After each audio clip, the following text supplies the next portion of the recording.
Welcome to the Aide for President podcast and conversation with you, the American public, about issues of importance, particularly now.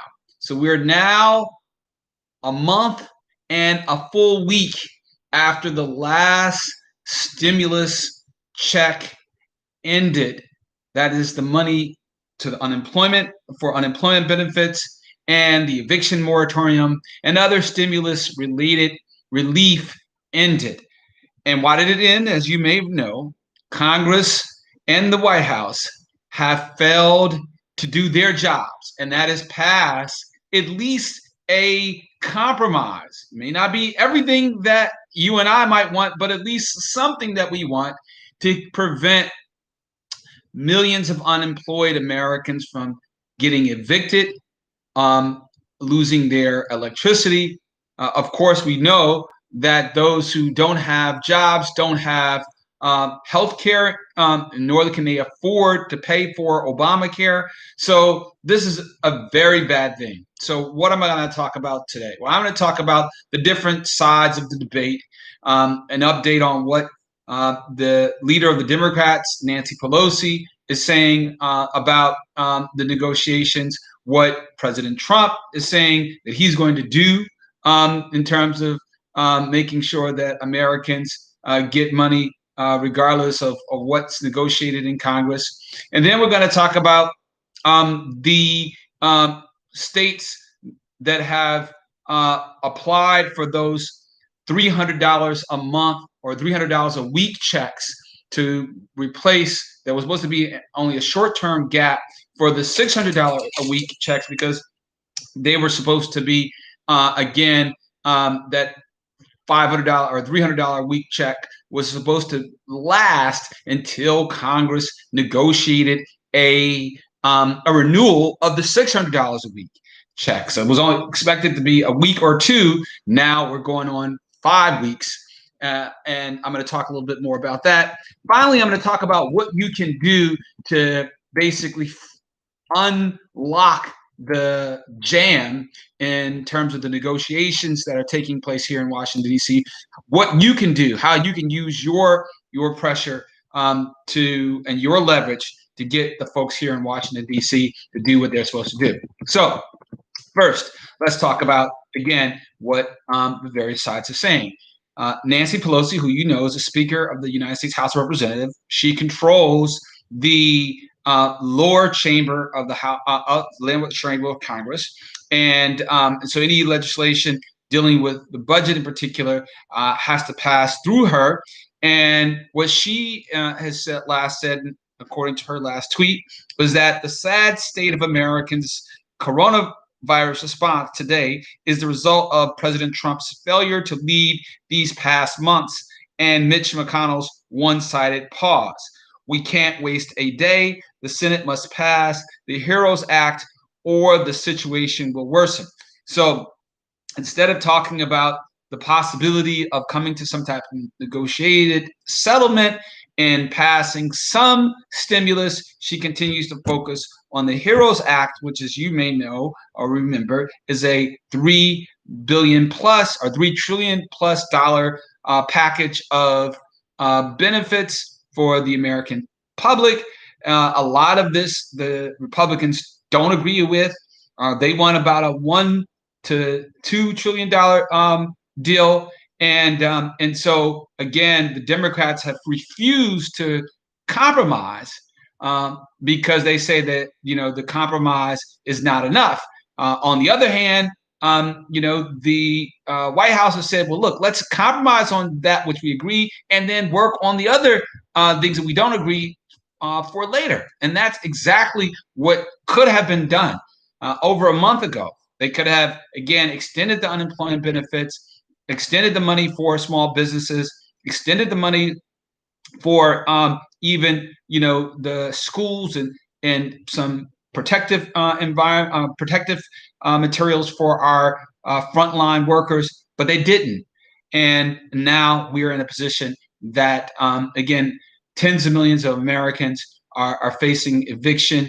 And, and although there have been a eviction for moratorium, we'll talk a little bit about that. It doesn't apply universally. So that's what we're going to talk about. So what is President Trump saying on the other hand? Now, President Trump is really acting smart here, and I have to give him credit. Credit was due, and that is one. First of all, he talked about how today that he's looking at $300 billion in unspent relief money that's sitting in the bank account. And he is saying that he wants either Congress to give him the right to spend this money in order to basically send that money out as $1,200 stimulus checks to everybody, or he may act on an executive order like he's done before with unemployment benefits to get that money out. So he made that statement today in his press conference. And again, I think it's smart politics, and it's something that, again, the Democrats need to act on. So let's talk about the scorecard. Again, are Dems being trumped by Trump?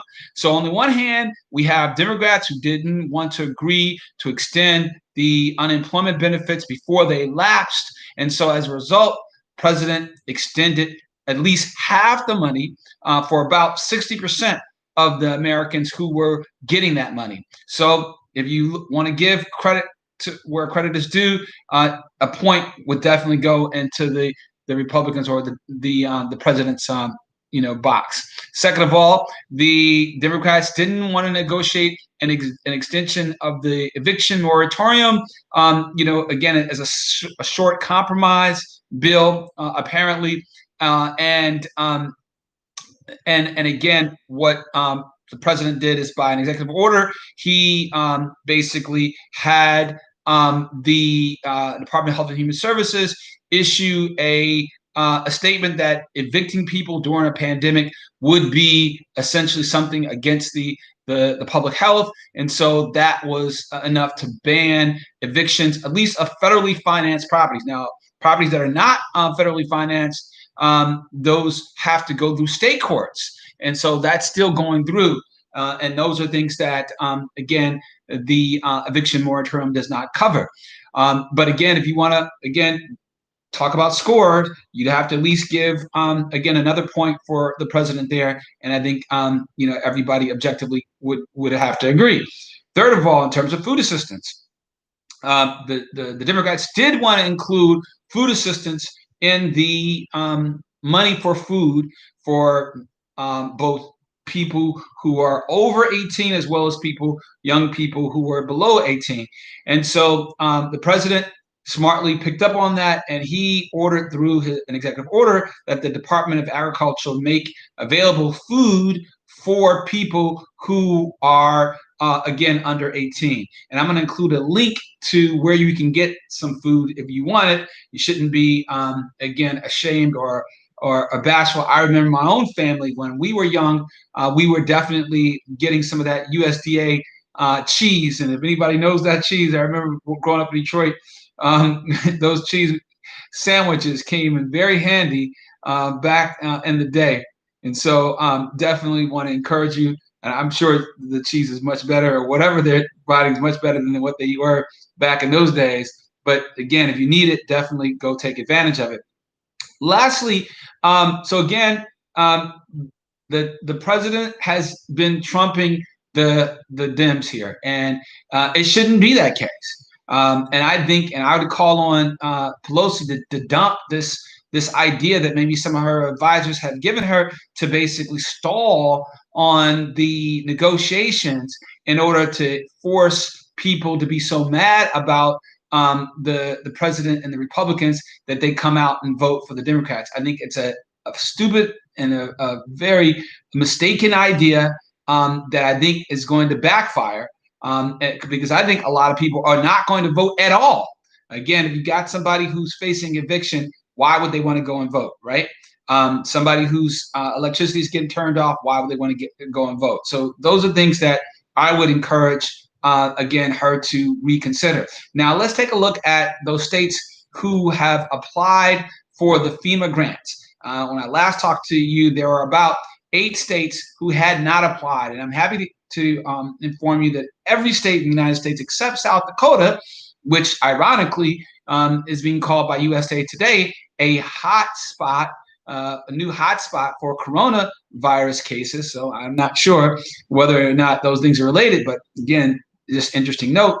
The only state that has not applied is South Dakota. The last states to apply were D.C., Kansas, Nebraska, and Nevada, amongst other states. And so I'm glad that finally here in the District of Columbia that we had those states go ahead and apply.